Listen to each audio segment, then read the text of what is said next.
오늘 말씀은 창세기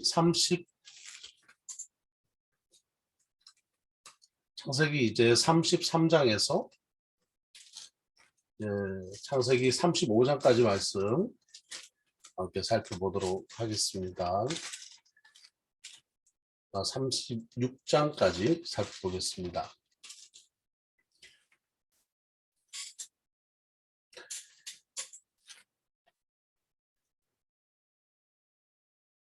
이제 야곱의 삶에 어저께 살펴봤던 것은 이제 야곱이 이제 거부가 돼가지고 이제 라반의 집을 떠나게 됩니다. 그리고 이제 그 바단 아람을 떠나서 이제 그 고향으로 돌아가는 길에 아브라함이 이제 에서를 만날 준비를 하게 됩니다. 그러면서 아브라함이 하나님의 사자를 만나고 그 하나님의 사자와 야복강에서 씨름을 합니다. 그러면서 그 야복강에서 이 하나님의 사자가 야곱에게 이름을 주죠. 이스라엘이다. 그러니까 이스라엘이라는 뜻은 하나님과 겨루었다. 하나님과 싸웠다. 이제 힘을 겨루었다. 이제 이런 뜻입니다.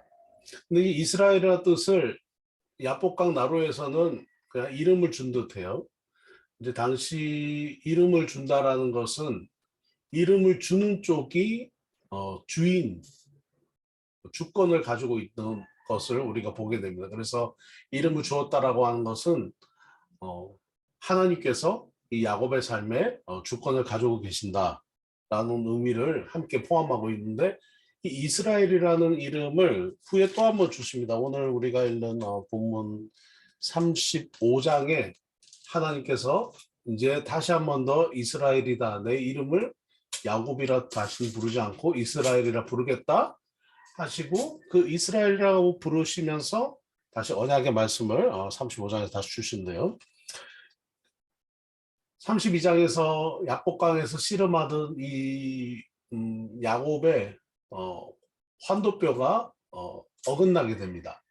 우리 이제 둔부에 보면 좀 움푹 들어간 그 뼈를 의미하는데요.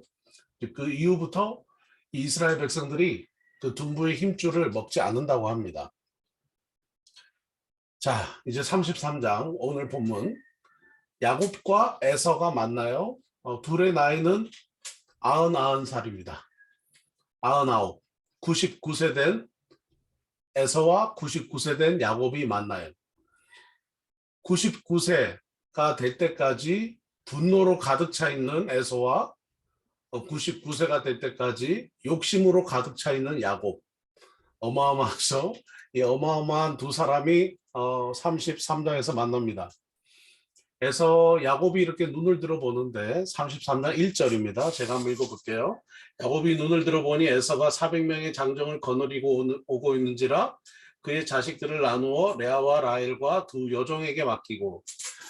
여기 참 재밌는 게 야곱이 눈을 들어 보는 게 형 에서가 400명의 장정을 거느리고 오는 모습을 봐요. 그러니까 이제 400명이라고 하는 숫자는 이제 그 당시 족장 시대 때 얼마든지 전쟁을 일으키는 그런 숫자죠. 야곱의 눈에는 에서가 전쟁을 일으킬 만한 군대를 거느리고 오는 모습을 야곱의 눈으로는 보고 있는 겁니다.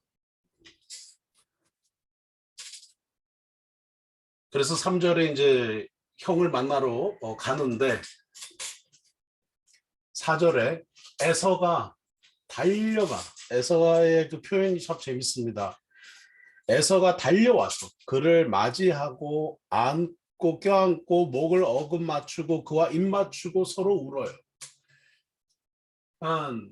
얼마든지 전쟁을 일으킬 만한 군대를 데리고 오는 형이 갑자기 자기에게 따뜻한 형의 모습으로, 그러니까 전쟁을 일으키는 형이 아니라 용서해주는 형의 모습으로 다가오게 됩니다. 저는 참 우리 대한민국과 북한에 이런 일이 일어나기를 간절히 원합니다. 그리고 오늘 분노와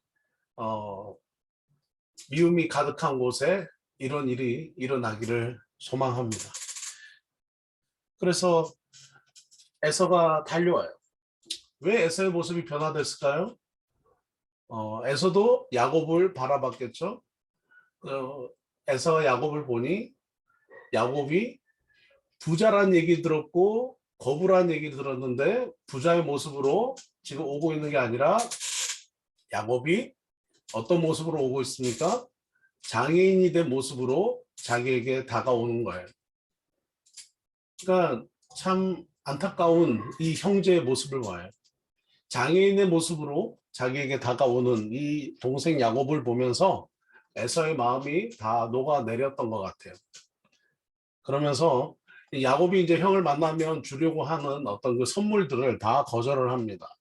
그러면서 용서하게 됩니다. 참 그런데 15절에서부터 14절에서부터 이까지 보면은 이제 야곱의 삶이 다시 쫙 올라가는데요. 다시 상승하는데 다시 야곱의 삶이 내리막길로 내려가는 장면이 또 나와요. 우리가 이 정도를 보면 야곱이 또 내려가 하는데 또 내려가요. 야곱의 인생이 또 다시 하강을 합니다. 왜냐하면 에서가 자기에게 이제 네가 집에 왔잖아. 에서는 이제 아버지 이삭 근처에서 살고 있었죠. 에서의 평생 그 마음은 아버지에게 인정받는 거였어요. 왜냐하면 에서는 아버지에게 인정받을 수 있는 기회를 놓쳤죠.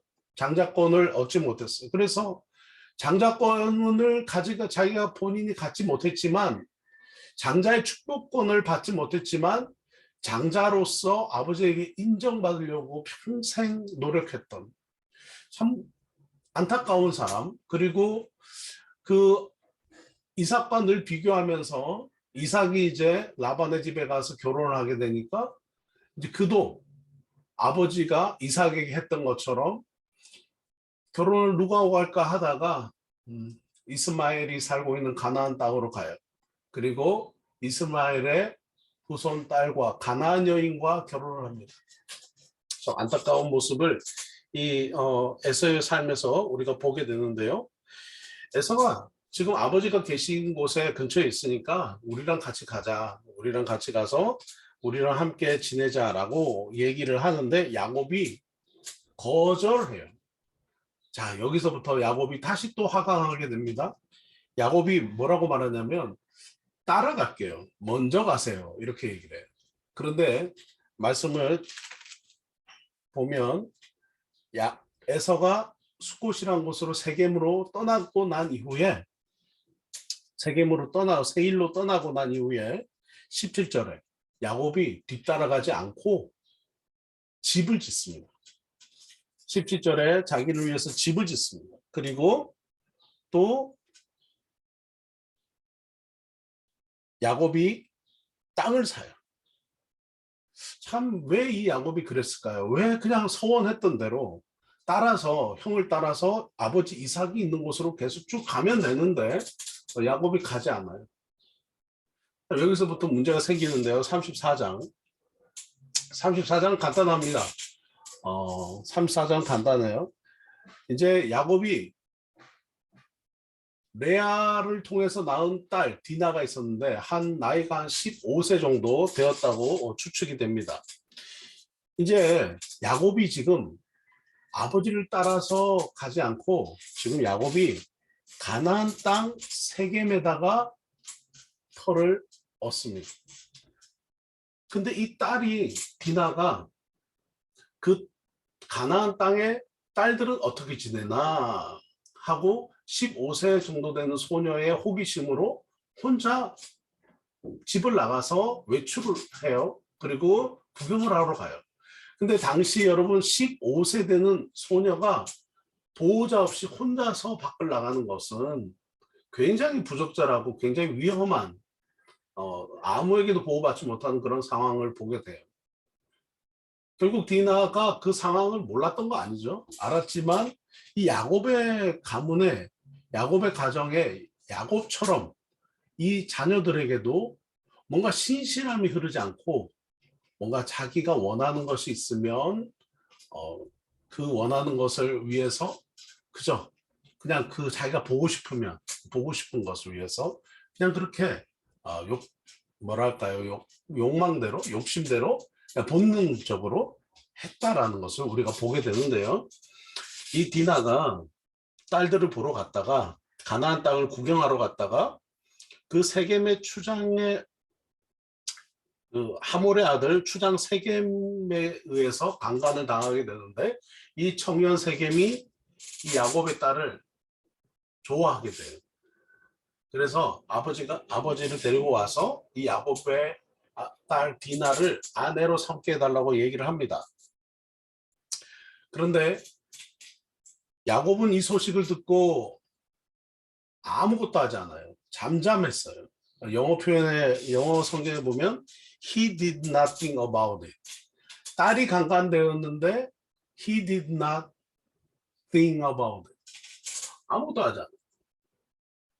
반대로 그 디나의 오빠들은 굉장히 분노합니다.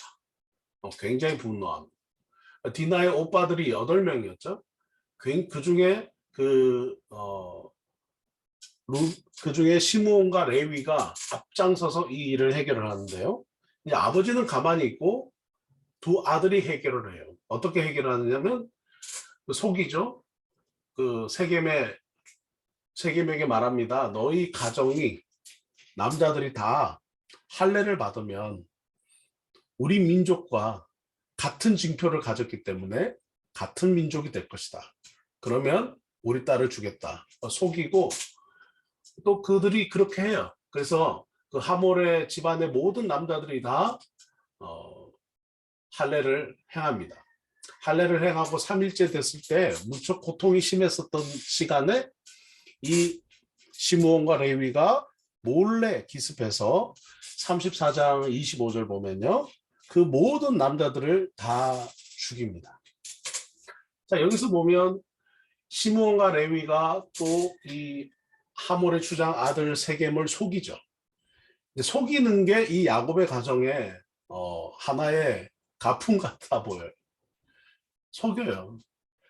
그러니까 야곱이 형을 속이고 야곱이 아버지를 속이고 딸이 가족들의 보호를 피해서 그냥 구경하러 가나안 땅으로 나가고 그리고 이것을 복수하는 이것을 해결하는 장면에서도 결국은 이 야곱의 아들들은 다 죽이기로 결정해요.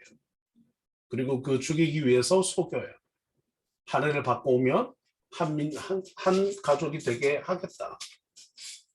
결국 속여서 모든 남자들을 다 죽입니다.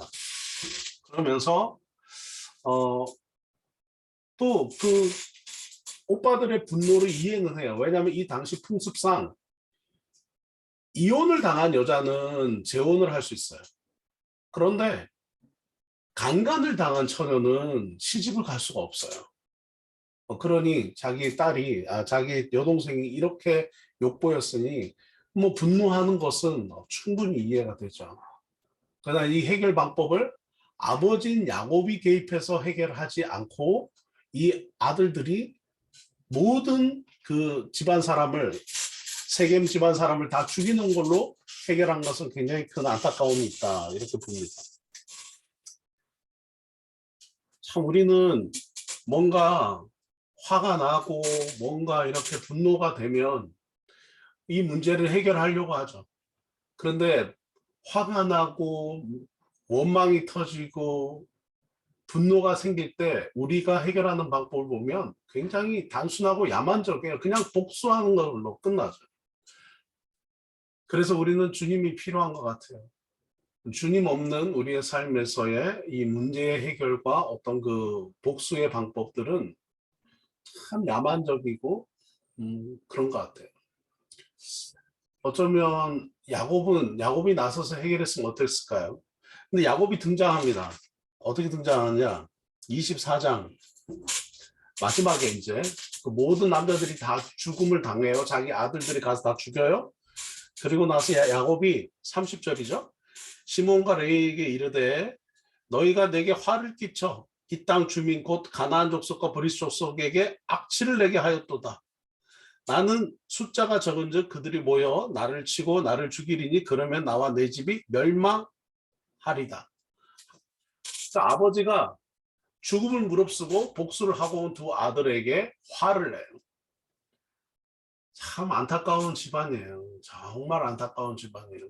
그러니까 아버지가 가정의 어떤 펜스나 어떤 우산 역할을 하지 못하고 가족들에게 어떤 그 멘토링을 하는 역할을 하지 못하고 원망하고 있어요. 그리고 정작 문제가 터졌을 때는 그냥 잠잠하고 있고요. 31절에 이제 이 아들들도 분노가 터지는 거죠. 31절에 그가 우리 누이를 창녀같이 대우함이 옳습니까? 이렇게 이제 얘기를 해요. 자, 야곱은 지금 어떤 감정입니까? 두려움에 빠진 거예요. 이 가나안의 사람들이 우리가 몇 명 되지 않는 우리 집안을 이제 공격하러 오면 우리는 다 죽을 것이다.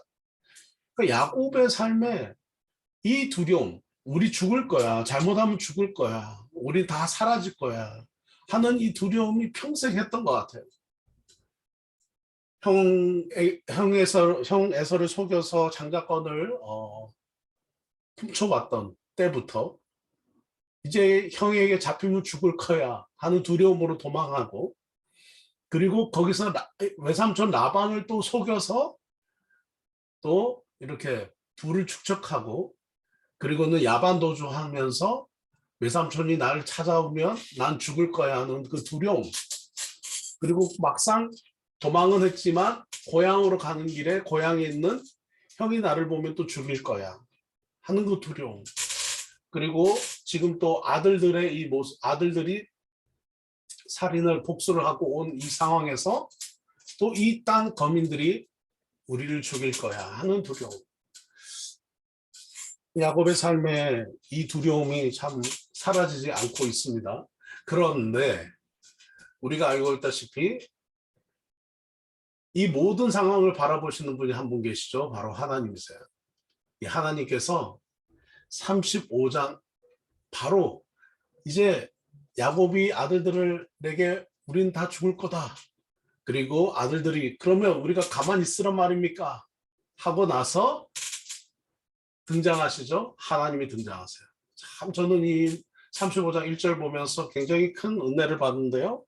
35장 1절 하나님이 야곱에게 이르시되, 하나님이 야곱에게 이르시되, 하나님이 등장하세요. 그러니까 야곱의 인생에 항상 실수하고 실패하고 뭔가 야곱의 인생에 야곱의 부족함, 야곱의 그 연약함으로 인해서 그 모든 잘못된 일들이 야곱의 삶에 일어날 때마다 하나님이 개입하시고 하나님이 해결하세요. 이제 하나님이 해결하신 방법은 뭡니까? 베델로 가라는 거예요. 그러니까 야곱 네가 30년 전에 너의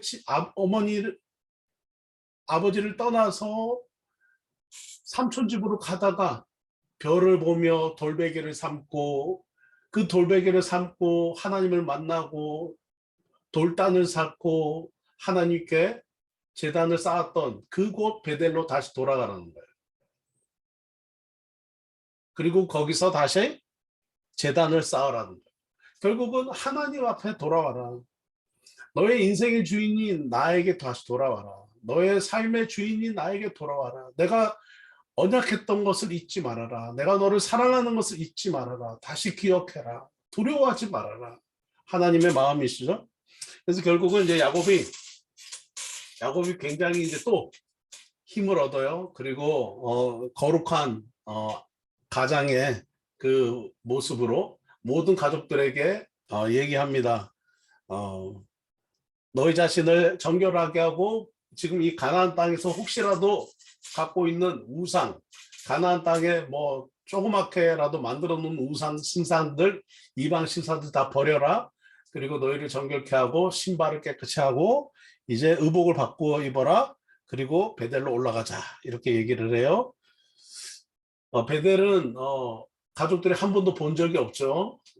야곱만 알고 있는 것이죠. 그곳에 올라가서 우리가 하나님을 만나자 이렇게 얘기하고요.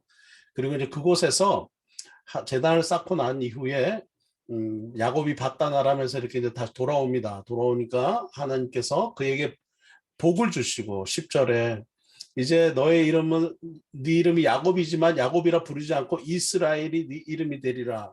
그가 그의 이름을 이스라엘이라 부르시고 이렇게 얘기하시면서 11절 나는 전능한 하나님 엘샤다이 올마이티 갓 나는 전능한 하나님이다. 생육하고 번성해라. 이렇게 말씀을 하시고 다시 15절에 야곱이 베델이라고 그 땅 이름을 붙습니다.